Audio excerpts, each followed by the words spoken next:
Maloni, I'm Matt from New FM. I'm filling in for Jandals this week, who's away in paradise. I know, right? What a lucky guy. So today we're going to bring you stories about people who are achieving great things, people like you and me. Welcome to Pink Coconut Television.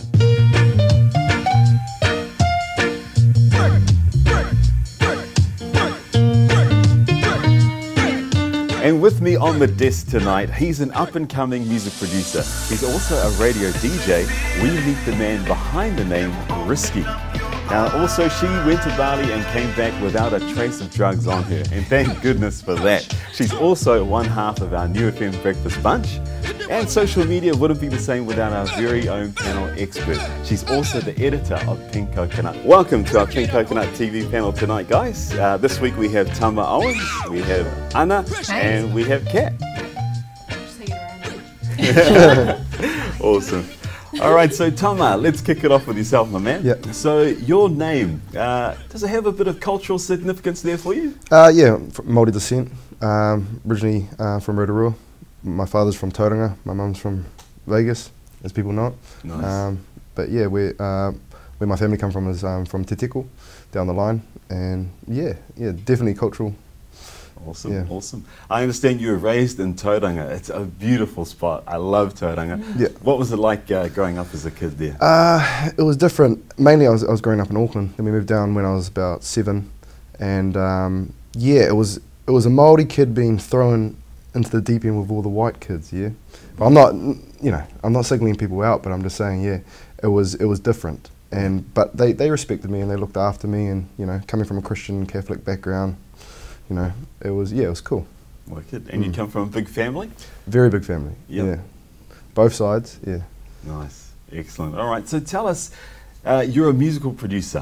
Mm-hmm. What was the time, when did you decide actually, I want to make music, I want to produce music? Well, originally, I've been a singer my whole life, done theatre, and I went to my first gig when I was 12 years old. Saw Bomb Funk MCs, that freestyler track. Wow. Nice. Yeah, so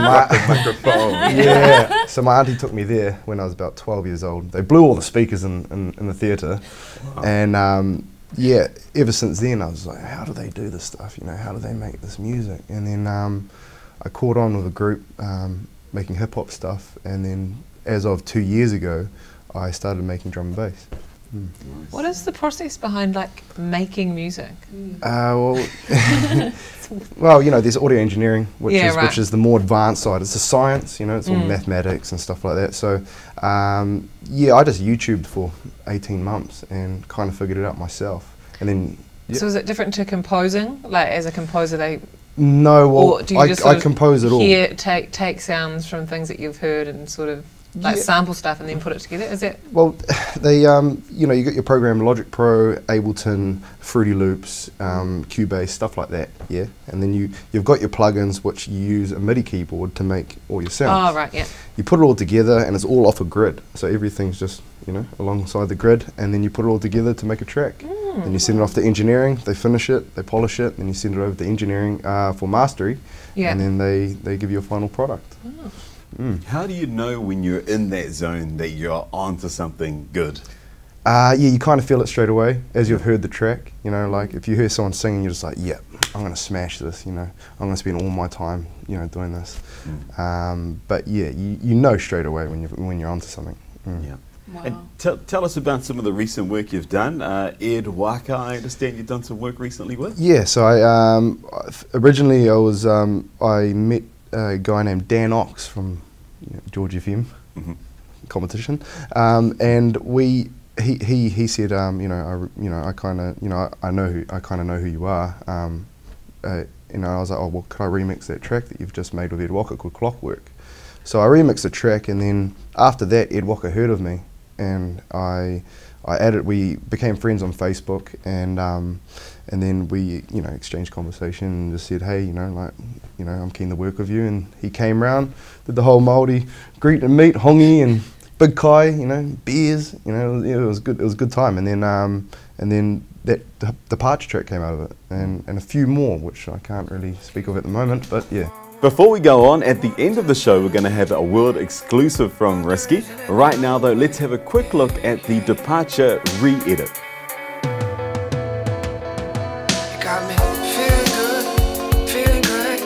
Kiss me yet again with a new day, I count my breath. 'Cause this is life, not a test. Gonna have to give you all if you wanna do your best, yeah. But when I look at those eyes, there's something inside that gets me so high. You got me singing, oh girl, you make me go. Wow. Nice. Yeah. So tell us about this Departure song. How does it all come about? Originally at the start, it was through a friend called Ed Walker. He sent me the song, and apparently it's a 5-year-old track. It's from a while ago, yeah. Right. And he sent me the wrong song. I actually wanted a different track that I heard from before, but he sent me this track, and then it sort of just, you know, it grew on me, and I didn't change anything. I just, you know, just edited the guitars a bit and just made them a bit more electronic, and then put my own concept over it, and yeah, there you have it. Nice. You said you started off like, you know, learning hip hop and stuff, but that sounded completely different. So how, you know, do you like to play around with genres a lot? Yeah, well, anything that people want, if they want to throw it at me, I'm game. Yeah. Just, I'm game, yeah. You mentioned that you put on a bit of a feast for the brother Ed and Hongi. You know, that rapport seems to be quite important for you. Yeah, well, it's all about, you know, making people feel comfortable within your, you know, within your situation that you know, when you're making all the music and stuff like that. I hate people feeling like, you know, oh, who's this guy? You know, oh, I can't work with him. You know, you know? Yeah. So it's just kind of like that. Yeah. do you do that every time you meet new people? I mean, every time. Oh man, where was the feed? Today I was waiting. I suppose it's such a massive thing to put your own work out, or Yeah. even to show as someone else. So It's just- that's nice. Yeah, it's just showing them respect and yeah. And in terms of promoting people, there are a lot of artists in New Zealand on the music scene that are unheard of or undiscovered.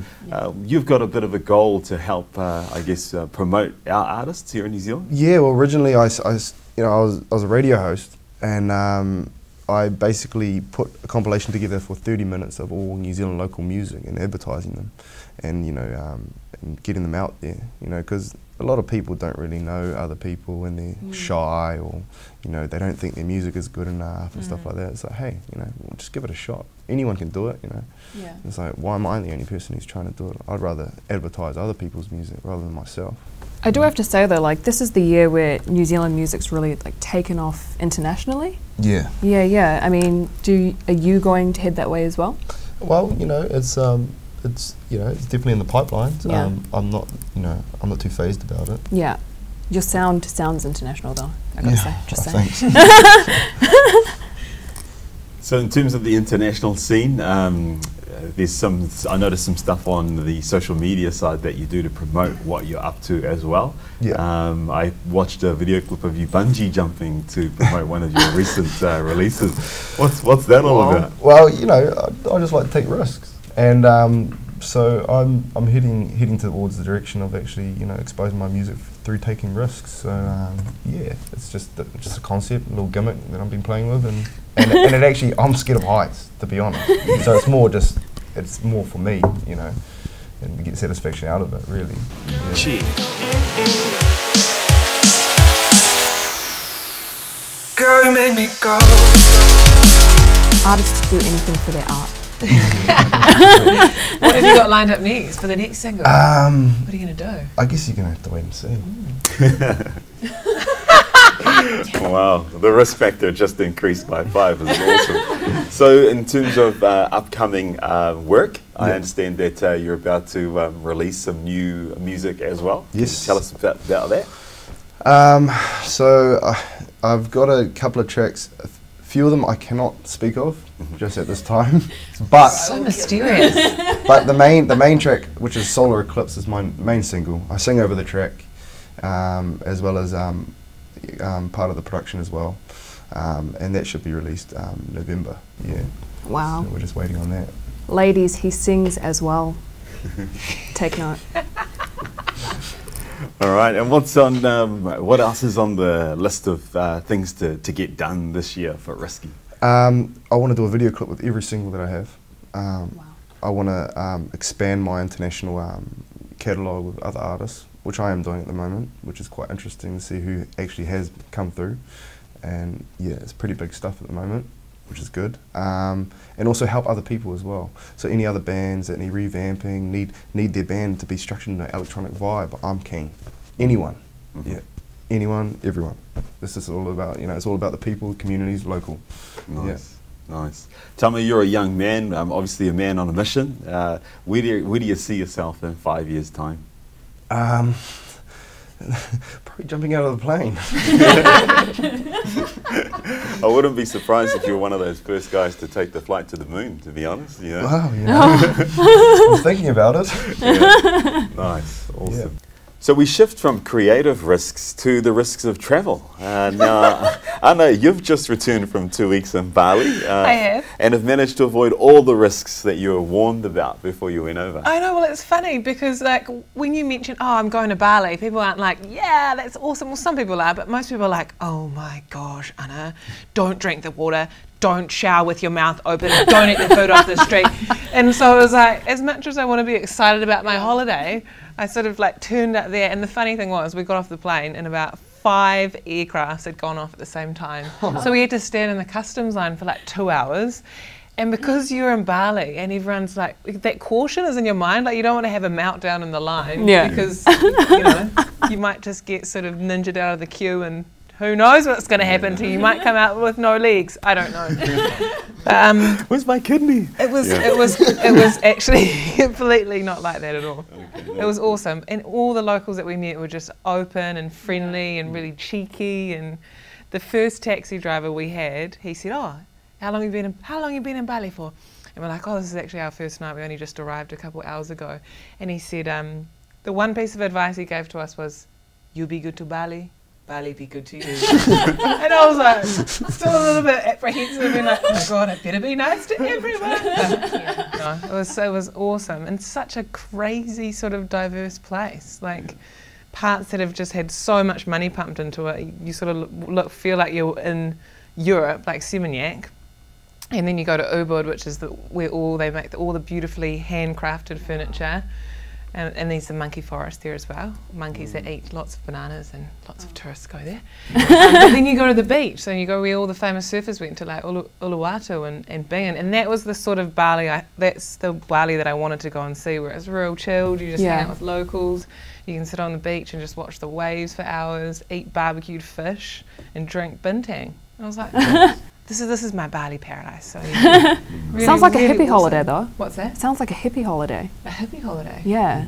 Yeah, extra green, if you know what I mean.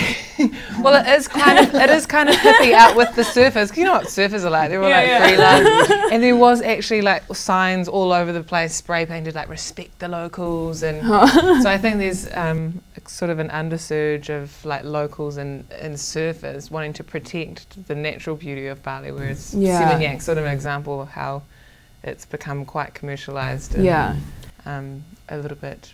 I guess Chappelle Corby didn't get the message then. No. Just saying. So of the advice that you got, what do you think was the best before you went over? The best advice? Yeah. Well, I did pretty much everything they told me not to do. Yeah. I think I even showered with my mouth open. And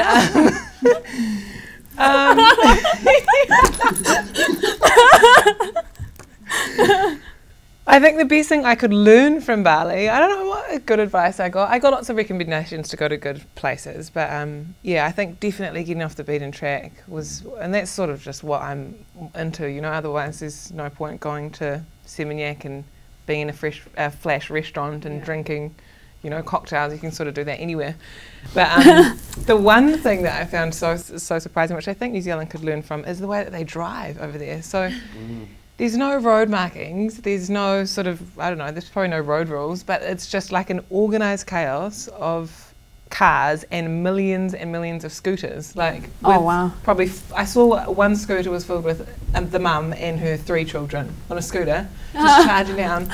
But everyone sort of respects each other, and there's tooting going on, but it's not the sort of like tooting like, beep beep, get out of my way. It's more of like polite toot, like, beep beep, hello, I'm just coming through, and it works. Wow. But it flows, like they flow with it. Yeah. It's quite risky though, isn't it?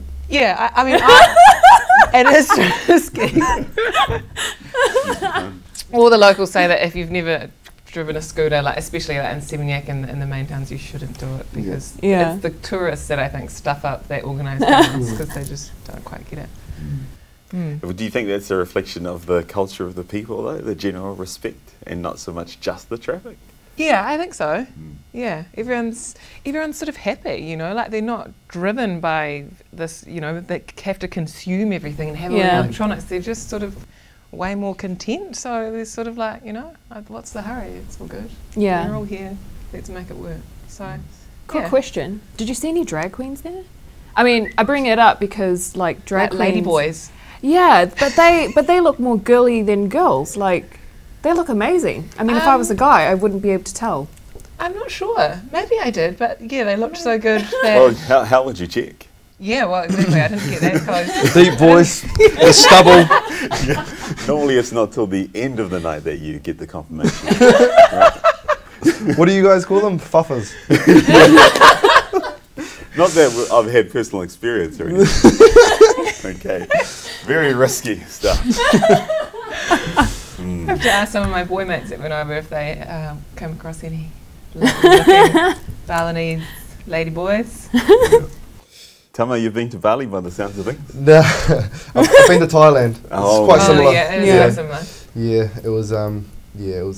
It was quite a trip. Yeah, yeah, a lot of stuff going on. Okay. Yeah. Quite save that for another show. Yeah. You know, well, the first thing that messed with my mind in being in Bali as well is they have rupiah as the local currency. Oh, yeah. So 200,000 rupiah is $20 in New Zealand. So like we were millionaires, and like we couldn't figure out, like it was like $30,000 for like a curry. But like the first night we were there, we took out 200,000 rupiah, and I thought that was $200, and so we got there and we're like, that's only $20, but it was quite funny, you know, like I'll lend you a casual 300,000, it's no worries. Millionaires in Bali, it's nice. Everything is pretty cheap though, and overall. Well, it wasn't actually as cheap as I thought it would be. I mean, Seminak's quite expensive because it's sort of marketed towards rich tourists. So, although I mean, like it is cheaper than New Zealand for what you'd pay to have eat in a nice restaurant, but. Yeah, definitely wasn't as cheap as I thought it was. It's not until you go out to like the surfy spots that you get like $1 beers and $5 snapper. Yeah. That barbecue fish on the beach sounds amazing. Yeah, I know. Definitely want to try that. And there was the guy that was cooking it. He was like a 60-year-old guy, obviously the head of the family that ran the business. He had this like old woman's like straw hat on. He was just cooking topless. And because Bingham Beach, probably originally all the water went right up to the cliff. Like it's all cliff faced around, so it's not actually like a very good swimming beach. So it was hard to tell how close the waves were going to come in. Each time it was different. So he would just sit there and laugh at all the tourists sunbathing on the beach because they just get owned by like it would come up, it'd be like 4 meters away, and one time we were sitting down there, these two tourists just got owned from lying there trying to tan all through their bag, and he was just sitting there like barbecuing like silly tourists. No, but it was cool. I'd definitely go back. Yeah, it's a cool place. There's so much to see, and it's as I said, really diverse. Good to hear. Good to be home though. Yeah, it is. Yeah, but I may be experiencing some sort of post-Bali symptoms at the moment: mystery, itch, and rash. I'll move back. I'll move back just slightly. Yeah, don't worry, I got fake tanning salon around here. So tell us about the music in Bali then. Oh, the music. I'm glad I actually met you because I think you might have a bit of a market over in Bali that they have no idea about music. Although the quality, Balinese sort of natural quality is quite slow and happy and open, every taxi you'd get in, it would just be like hardcore, horrible techno. And I was just like, if this is this music that they listen to just chill out and drive, like what music do they have to listen to like be amped up, or are they just constantly sort of just chilled and but yeah, I reckon you should check it out. They need your help. Maybe I should start making some techno. Yeah, maybe. Some good techno. Some gym music. Fist pumping. So let's check out a little bit more of Risky's music. Not the techno fist pumping stuff, but some of the better stuff. I can feel it. I thought it myself. Start bleeding. We're walking the line. No time for talking. Time's not on our side. Start breathing. Starting to bleed.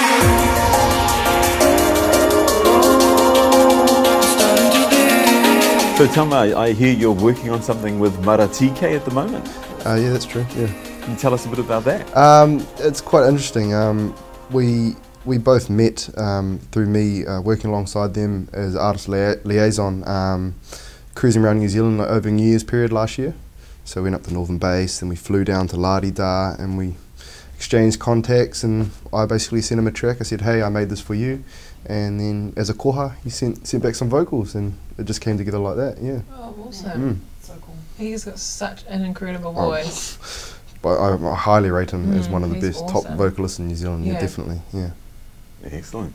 Well, you've got a new exclusive that you'd like to share with us. So Yes. firstly, thanks for allowing us to drop it here on Pink Coconut Television. Do you want to just give us a bit of a taste test on this one? Yeah, definitely. Mainly the track came about as a collaboration through me and my friend. We have departed now, but my mum wrote the track for my father, well, wrote the lyrics anyway, and then I took the lyrics and sung them myself over a collaboration, and yeah, put Solar Eclipse together, and now we've got a video clip. Wow. So, Wow. And what did your mother say when she heard it? She didn't like it at the start because of, you know, like a lot of people, you know, the elderly people, they don't like hard drum and bass, you know. But I then took that on, and I was like, well, I will make something different. So I grabbed the same track and I made a VIP version, which I will drop for free download soon. And it was just more smooth, heavy bass, but more violins, more beautiful, yeah. And then it sort of grew on her, and she was like, hey, you know what? I actually like that song. And I was like, it's because you wrote the lyrics about my dad, that's why. You know? But yeah, so that's how it all came about. It's pretty cool to be able to make music like that, which comes from your mum, you know, to your father. It's awesome. Well, it means a lot, you know, like, and especially the both of them, and you know, they know I put all the hard yards into it. So yeah, we'll see how it all comes out and see what you people like. Awesome. But then it's like worse when you give them something and they're just like, meh. Yeah. Okay, maybe I have tougher parents than all of you. No, they may say that, but we know deep down inside they really love it. Yeah. Which parent wouldn't? So while we're on the topic of whānau there, Tama, I believe that your grandfather was also quite a successful and prominent figure within the Bay of Plenty area. What can you tell us more about your father? I believe his name was Sir Bob Owens. Yeah, well, to clarify, that is Sir Robert Owens, but you know, Bob's short for Robert, as people know. Like De Niro? He was an inspiring man. Like he pioneered transport, New Zealand, Australia. He started logging logistics. He also started up Hirepool, which is a pretty big company now. Yeah, he was also, you know, part of the Navy, and he really put his koha into the people rather than himself. You know, yeah, he was a top lad. Yeah. And what was it like being a grandson of him? Yeah, one of the, you know, out of us kids, like, we were the Māori children, so we're kind of on a different planet towards everyone else. But things have changed, you know, and yeah, it was quite interesting. I could tell you one story. It was quite funny. Apparently, when I was younger, I pushed a button in his house, and the whole army and police force turned up. Yeah, so, you know, and it was just me tattooing with buttons, as I do. But yeah, no. The emergency button just goes to show how prominent, obviously, he was. Yeah, well, Sounds like Tony Soprano. There's also a book about him, which you can get from any bookstore. But yeah, he's quite an inspiring man. So I'd just like to thank you all for joining us today on the panel. Tama, it's been a pleasure having you on board today, and we really look forward to hearing more of your awesome music and your collaborations here in New Zealand and internationally, definitely. Kat, thanks for joining us as well. Kat, thanks for hanging around. Thanks. And Anna, thanks for coming back from Bali and not being caught with drugs or anything like that. We really appreciate it. Sorry about mentioning the itch. No, that's okay. Yeah, it's not that it's contagious or anything. So look, on that note, it's time for us to sign out with this new worldwide exclusive here on Pink Coconut Television. This is Solar Eclipse from the brother Risky. Look out for it. And it's a great video clip as well, which I'm sure you will relate to with the beautiful scenery we have here in Aotearoa. So on that note, thanks for joining us, and we're out.